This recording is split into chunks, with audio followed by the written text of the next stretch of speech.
محمد رسول اللہ حسبی ربی جل اللہ. اعوذ باللہ من الشیطان الرجیم. بسم اللہ الرحمن الرحیم. یا ایھا الذین آمنوا، اے ایمان والو، کتب علیکم الصیام، تم پر روزے فرض کیے گئے، کما جیسا کہ کتب علی الذین فرض کیے گئے تھے ان لوگوں پر، من قبلکم جو تم سے پہلے تھے، لعلکم تتقون تاکہ تم پرہیزگار بن جاؤ. ایام معدودات چند دن گنتی کے. من کان منکم مریضا، پس جو کوئی ہو تم میں سے بیمار، او علی سفر یا سفر میں ہو، فعدۃ من ایام اخر، تو وہ دن پورے کر لے باقی دنوں میں، تو شمار کر لے دوسرے دنوں میں. وعلی الذین، اور ان لوگوں پر، یطیقونہ جو اس کی طاقت رکھتے ہوں، فدیہ دینا ہے. طعام مسکین، کھانا ایک مسکین کا، نادار کا. فمن تطوع خیرا، پس جو کوئی کرے نیکی خوشی سے، فہو خیر اللہ، تو وہ اس کے لیے بہتر ہے. وان تصوموا، اور اگر تم روزہ رکھو، خیر لکم، تو یہ تمہارے لیے بہتر ہے، ان کنتم تعلمون، اگر تم جانو. تو پوری آیت کا ترجمہ اس طرح ہوگا کہ اے ایمان والو، تم پر روزے فرض کیے گئے ہیں جس طرح کہ تم سے پہلے لوگوں پر فرض کیے گئے تھے، تاکہ تم پرہیزگار بن جاؤ.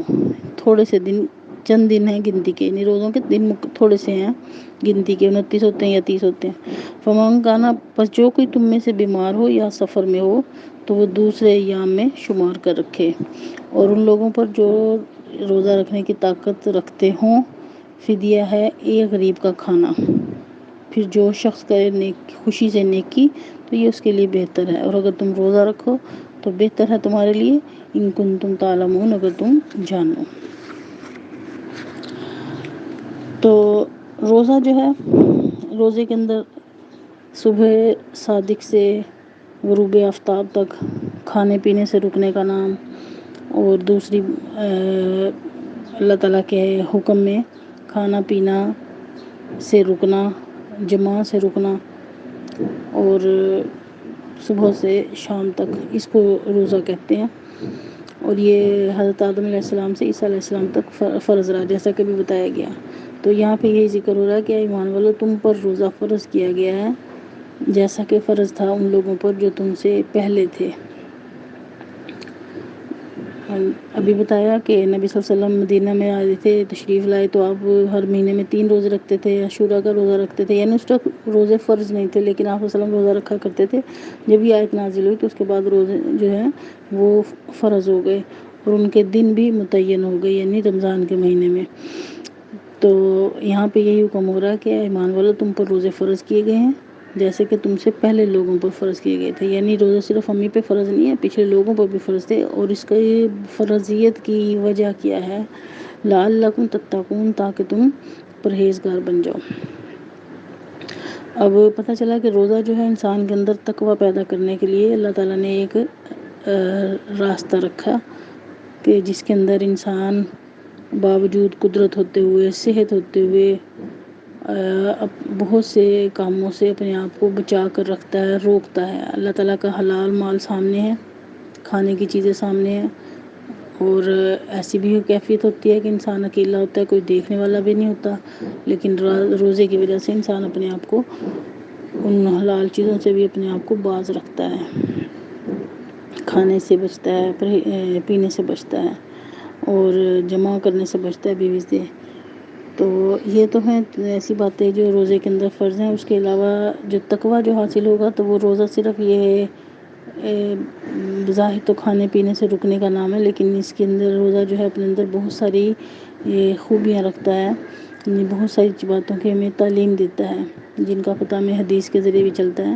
جیسا کہ روزہ ایسا عمل ہے روزے کا کہ جو انسان اور اللہ کے درمیان ایک طرح سے اللہ کو ہی پتہ ہوتا ہے کس کا روزہ. دیکھیں، دوسری عبادت ہم کرتے ہیں، روزہ نماز پڑھتے ہیں، یا صدقہ خیرات کرتے ہیں، یا حج کرتے ہیں، یا قرآن کی تلاوت کرتے ہیں، تو یہ ایسے اعمال ہیں کہ یہ کرتے ہوئے دوسرا انسان دیکھتا ہے، اسے نظر آ جاتا ہے. لیکن روزہ ایک ایسا راز ہے انسان اور انسان اور رب کے درمیان، کہ ہم کسی کے بارے میں جج نہیں کر سکتے کہ یہ روزہ دار ہے یا نہیں. اس کا روزہ جس نے رکھا ہوتا ہے، اس کے روزے کا اس کی ظاہری حالت سے وہ سو بھی رہا ہے، وہ جاگ بھی رہا ہے، وہ چل پھر بھی رہا ہے، تو وہ عبادت کی حالت میں ہوتا ہے۔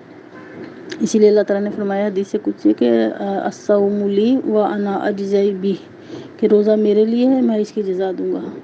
تو جب انسان اللہ کے لیے روزہ رکھتا ہے تو وہ دوسروں کو نظر نہیں آتا، یہ اللہ کے اس کے درمیان ایک راز ہوتا ہے، وہ تنہائی میں ہے یا مجمع میں ہے یا کہیں پہ بھی ہے، یا سخت پیاس کی حالت میں ہے یا سخت بھوک کی حالت میں ہے، تو وہ اپنے آپ کو اللہ تعالیٰ کا حکم پر کا پابند بناتے ہوئے کھانے سے پینے سے پرہیز کرتا ہے۔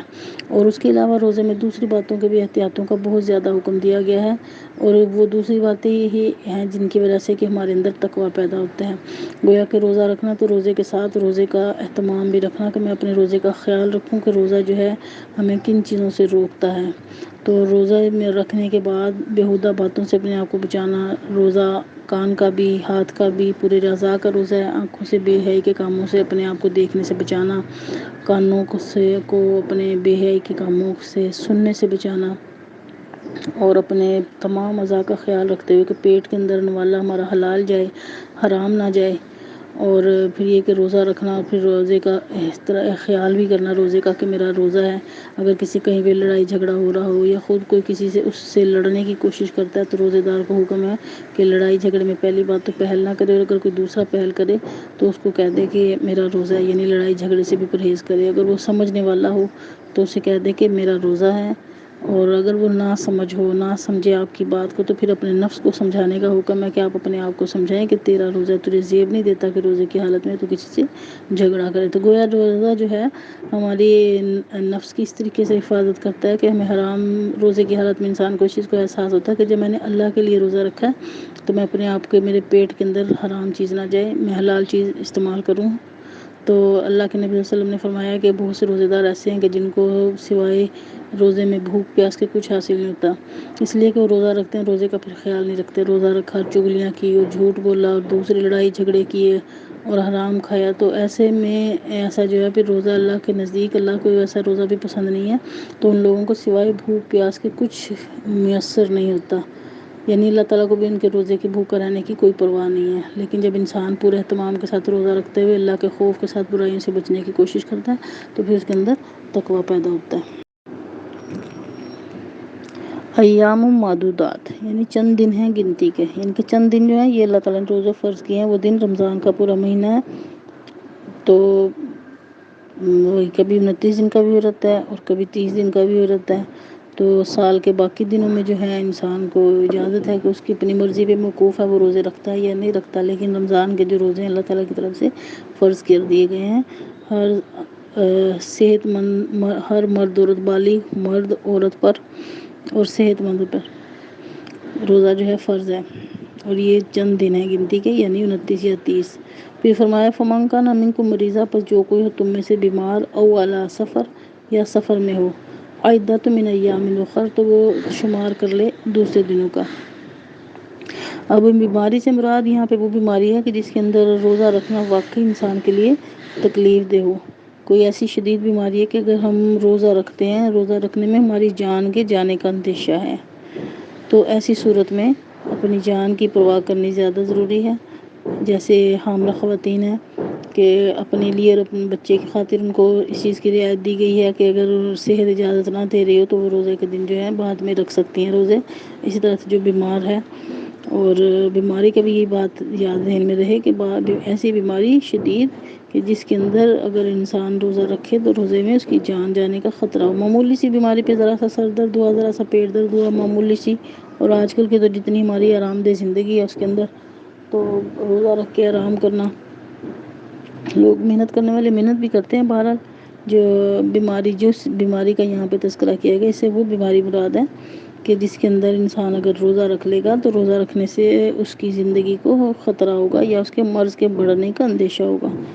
اور دوسری بات جو کہ سفر کی حالت میں، تو سفر بھی شرعی ہو، شرعی سفر سے جو 3 منزل جانے کا، جس میں قصد منزل کہتے ہیں 16 کلومیٹر کی ایک منزل ہوتی ہے، اور 3 منزل جو ہے نا 48 کلومیٹر بنتے ہیں یہ۔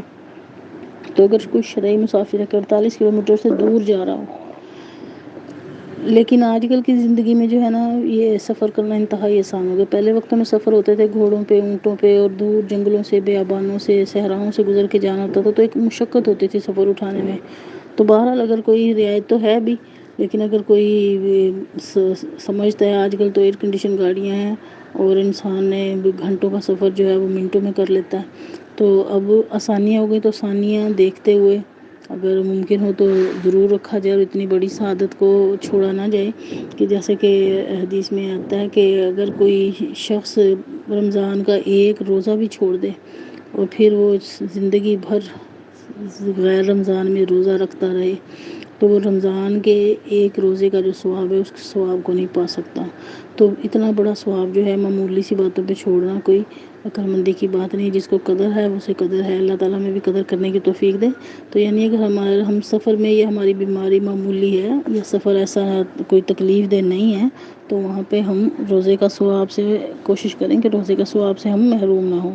بہر اللہ تعالیٰ کی رحمت ہے کہ اللہ تعالیٰ نے انسان کو رخصت دی ہے کہ وہ بیماری اور سفر کی حالت میں جو ہے روزہ چھوڑ سکتا ہے اور باقی دنوں میں رکھ سکتا ہے. باقی فیصلہ بھی ہم نے خود ہی کرنا ہے کہ کیا وہ سفر کتنا سخت ہے اور کیا وہ ہماری بیماری کتنی سخت ہے. معمولی سی بیماری پہ روزہ چھوڑنا بالکل بھی مناسب نہیں ہے.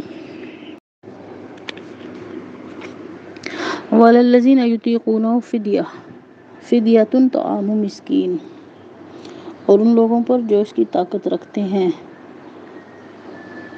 کھانا کھلانا ہے ایک مسکین کو.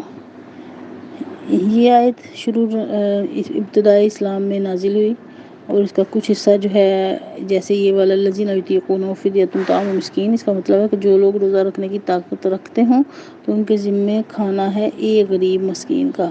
یہ ان لوگوں کے لیے تھا کہ جو ابتدائی اسلام میں جب بھی لوگوں کو روزہ رکھنے کی عادت نہیں تھی اور روزہ رکھنا ان کے لیے ایک شوق تھا اہل عرب کے لیے، تو ان کی سہولت کے لیے اس ٹائم فرما دیا ابتدا میں کہ بیماری بھی نہیں ہے، سفر بھی نہیں ہے، اور صحت مند بھی ہو اور روزہ رکھنے کو جی نہیں چاہ رہا، تو ٹھیک ہے پھر آپ ایسا کرو کہ کھانا ایک غریب کو کھلا دو، کسی غریب کو، مسکین کو کھانا کھلا دو جو کہ اس کا فدیہ ہوا. یعنی ایک مسکین کو 2 وقت پیٹ بھر کے کھانا کھلانا اپنی حیثیت کے مطابق. تو یہ اس کا فدیہ تھا. لیکن اگلی ہی آیت جو ہے اس میں آ رہا فَمَن تَطَوَّعَ خَيْرًا، پس جو کوئی کرے نیکی خوشی سے، فَهُوَ خَيْرٌ لَهُ، تو وہ اس کے لیے بہتر ہے. یعنی کہ اتنی تکلیف کی خاطر اگر برداشت کرتے ہوئے تم روزہ رکھ لو تو یہ اتنی بڑی نیکی ہے کہ اس کو حاصل کرنا جو ہے نا وہ اور زیادہ بہتر ہوگا. تو جو کوئی نیکی کرے خوشی سے بس وہ اس کے لیے بہتر ہوگا. وَأَن تَصُومُوا خَيْرٌ لَكُمْ، اور اگر تم روزہ رکھو تو یہ تمہارے لیے بہتر ہے. إِن كُنتُمْ تَعْلَمُونَ، اگر تم اس کو جانو. تو شروع میں بتایا نا کہ یہ جو لوگ طاقتور بھی تھے اور کوئی شرعی عذر بھی نہیں تھا بیماری کا یا سفر کا، تو ان کو کہا گیا کہ آپ طاقت ہوتے ہوئے بھی روزہ نہ رکھیں. صرف ایک نفس کو، ان کی عادتوں کو، روزوں کا خوگر بنانے کی خاطر کہ ابھی نفس کے اوپر جو روزہ رکھنا گراں گزرتا تھا. لیکن پھر بعد میں اس رعایت کو جو ہے اٹھا لیا گیا اور یہی کہا گیا کہ اگر تم روزہ رکھو تو بہتر ہے اگر تم جانو. یعنی اب جو یہ ہے نا حکم کہ طاقتور بندہ جو ہے اس کے لیے روزے میں معافی کا حکم نہیں ہے کہ وہ اگر اسے طاقت ہے، صحت ہے، کوئی شرعی عذر بھی نہیں ہے تو اس کو روزہ ہی رکھنا چاہیے. ہمیں چھوٹی چھوٹی سی بات پہ کہ ہمیں بازار جانا ہے، شاپنگ کرنے جانا ہے، یا چھوٹا سی کوئی بات، اس کے لیے سفر کا اتنا بڑا ثواب چھوڑنا بہت ہی حماقت کی بات ہے. اللہ تعالیٰ ہمیں اس کی قدر نصیب فرمائے کہ اتنی بڑی بات جو ہمیں شریعت بتا رہی ہے کہ اگر کوئی غیر رمضان کے مہینے کے علاوہ ساری زندگی روزے رکھتا ہے تو ساری زندگی کے روزے اور اس کے رمضان کے ایک روزے کے ثواب کے برابر نہیں ہو سکتے. تو اتنی بڑی نعمت کو صرف چھوٹی سی دنیا کی تکلیف کی خاطر چھوڑ دینا یا اپنے نفس کو راضی کرنے کے لیے چھوڑ دینا تو بڑی حماقت کی بات ہے. اللہ تعالیٰ نے روزے فرض کیے، اللہ تعالیٰ ہمیں روزے رکھنے کی اور ان کی قدر کرنے کی توفیق دے کہ یہ اس کی وجہ سے انسان کے اندر کتنا تقویٰ پیدا ہوتا ہے.